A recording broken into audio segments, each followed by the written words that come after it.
मुंबई के बोरीवली में जानकी और उसका परिवार खुशी खुशी रहता था। जानकी के पति का नाम सुखदेव और बेटे का नाम ईशान था। ईशान मुंबई के शिवाजी कॉलेज में पढ़ता था। ऐसे ही एक दिन वो कॉलेज से घर लौटता है। माँ, अरे माँ, कहाँ हो यार? अरे आ गया मेरा बेटा कॉलेज से। कैसा रहा आज का दिन? अच्छा था।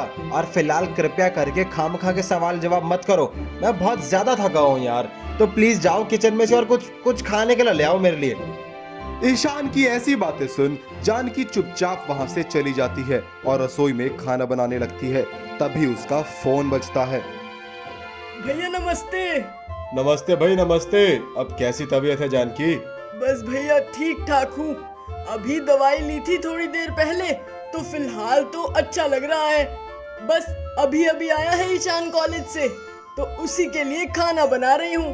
अरे बहन, तबीयत खराब में भी खाना बनाना जरूरी है क्या? एक दिन बाहर से नहीं खा सकता वो?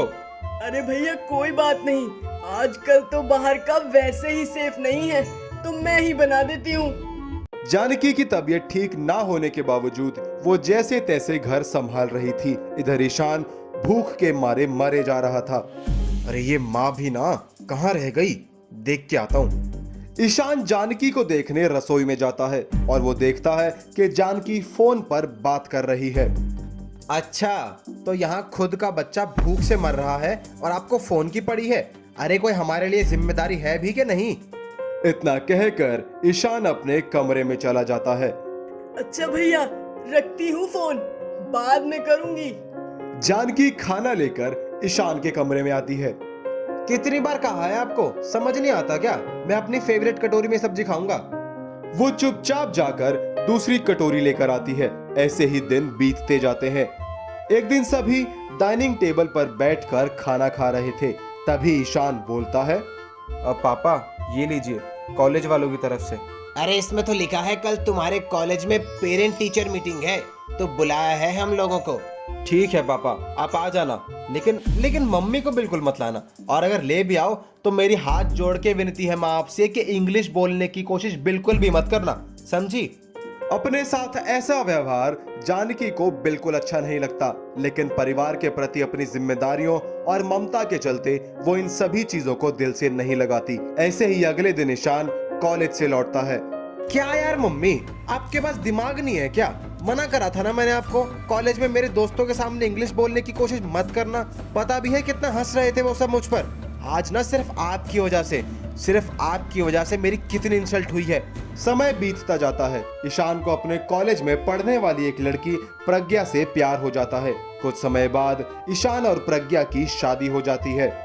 अरे प्रज्ञा, मैं लेट हो रहा हूँ ऑफिस के लिए, ब्रेकफास्ट मत बनाना मेरा, जा रहा हूँ मैं। ओफो, आज तो ये बिना खाना खाए ही चले गए। अरे क्या हुआ बहू? कुछ नहीं माँ जी, वो आज मैं थोड़ा लेट सोकर उठी थी तो टाइम से इनके लिए नाश्ता नहीं बना पाई। ये बिना खाना खाए ही चले गए आज। ये बात सुन जानकी दोपहर में ईशान के लिए खाना लेकर उसके ऑफिस चली जाती है। अरे यहाँ क्या कर रही हो तुम? अरे ईशु बेटा, वो बहू ने बताया कि तूने कुछ खाया ही नहीं आज, तो तेरे लिए मैं तेरा फेवरेट बादाम का हलवा लाई हूँ। अरे क्या जरूरत आ पड़ी तुम्हें यहाँ आने की? और ये क्या इशू लगा रखा है? यहाँ सब मुझे सर कहते हैं, थोड़ी तो शर्म करो। ईशान वापस अपने कैबिन में चला गया और जानकी चुपचाप वहां से मुंह लटकाए घर आ जाती है। शाम को ईशान घर लौटता है।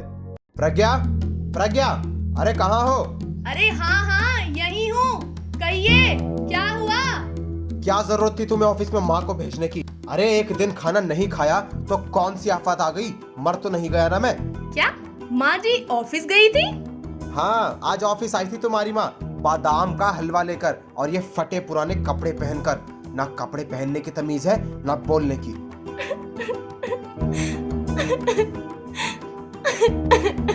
अब तुम्हें क्या हुआ? आज तुम सुबह कुछ खाकर नहीं गए ना, तो मैंने सोचा था कि जब तुम शाम को लौटोगे ना तो तुम्हारा फेवरेट बादाम का हलवा बनाकर रखूंगी। लेकिन माँ जी ने मेरा सारा सरप्राइज खराब कर दिया। रुला दिया ना बेचारी को। तुम जैसी माँ होने से अच्छा होता कि मेरी माँ होती ही नहीं, कि मेरी माँ होती ही नहीं, कि मेरी माँ होती ही नहीं। ईशान की ये बातें जानकी को चुभ जाती हैं और वो घर छोड़कर जाने का फैसला ले लेती है। आधी रात को जब सब सो रहे थे तो जानकी चुपचाप घर से चली जाती है। अगले दिन सुबह सुबह प्रज्ञा ईशान को उठाती है। ईशान, ईशान उठो, ईशान उठो, ईशान माँ जी कहीं मिल नहीं रही है। ईशान जल्दी उठो ईशान। सोने दो ना यार। अरे उठ भी जाओ ईशान, माँ जी कहीं दिख नहीं रही है घर में, पता नहीं कहाँ चली गई हैं। उठो। क्या चली गई? कहाँ चली गई? चलो अच्छा है, एक टेंशन तो कम हुई। जानकी के जाने के बाद प्रज्ञा को घर का सारा काम अकेले ही करना पड़ता। अब प्रज्ञा ऑफिस भी जाती और घर भी संभालती। ईशान को भी अब ना तो समय पर खाना मिलता, न ही कोई समय पर दवाइयाँ देता। उसको धीरे धीरे अपनी गलतियों का एहसास होने लगता है। ईशान और प्रज्ञा दोनों अपनी माँ को ढूंढने निकल पड़ते हैं, लेकिन जानकी उन्हें कहीं नहीं मिलती।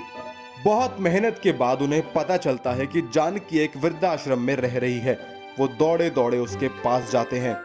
माँ, माँ, माँ, मुझे माफ कर दो माँ। मुझे माफ कर दो। जीवन भर मैंने कितना कुछ कहा आपको, लेकिन आपने मेरी मेरी मेरी सारी कड़वी बातें खुशी खुशी सह ली। लेकिन अब जब आप कुछ दिन के लिए मुझसे दूर हुई तो मुझे पता लगा कि मुझे अब एहसास हुआ माँ कि आपके बिना तो जिंदगी में कुछ है ही नहीं। माँ, माँ, माँ, मैं आज जो कुछ भी हूँ आपकी वजह से हूँ, मुझे माफ कर दो माँ।